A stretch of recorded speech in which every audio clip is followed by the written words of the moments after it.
ുമായിരുന്നില്ല എന്ന് മാത്രമല്ല, എന്റെ ഭാര്യയോ മക്കളോ എന്റെ മാതാപിതാക്കൾ ഭക്ഷണം കഴിക്കാതെ കഴിക്കില്ലായിരുന്നു. ഇവിടെ ചെറിയൊരു മിസ്അണ്ടർസ്റ്റാൻഡിങ് വരാം. പെണ്ണുങ്ങൾ മനസ്സിലാക്കണേ, ഒരു ഭർത്താവിനെ സംബന്ധിച്ചിടത്തോളം ഭർത്താവ് ഏറ്റവും ബന്ധപ്പെട്ടിരിക്കുന്നത് സ്വന്തം ഉമ്മയോടും ഉപ്പയോടും, അത് കഴിഞ്ഞ ഭാര്യയാണ്.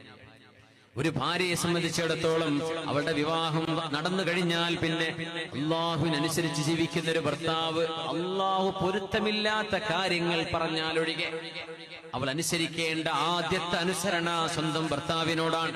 ഭർത്താവ് അനുസരിക്കേണ്ട, നീ തലമറക്കൊന്നും വേണ്ട, അങ്ങനെ അടിച്ചു പൊളിച്ച് നടന്നോ, അതൊന്നും കേൾക്കേണ്ട ആവശ്യമില്ല.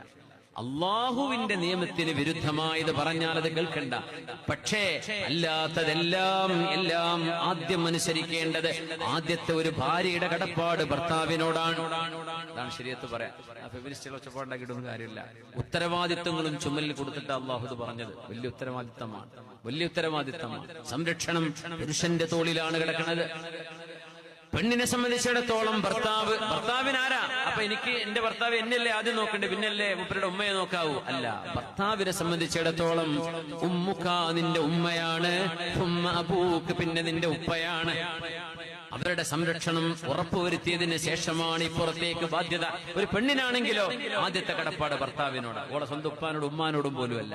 കല്യാണം കഴിഞ്ഞാൽ പിന്നെ ഭർത്താവ്, അത് കഴിഞ്ഞിട്ട് അവരുടെ ഉമ്മയും അപ്പയും വരുന്നു.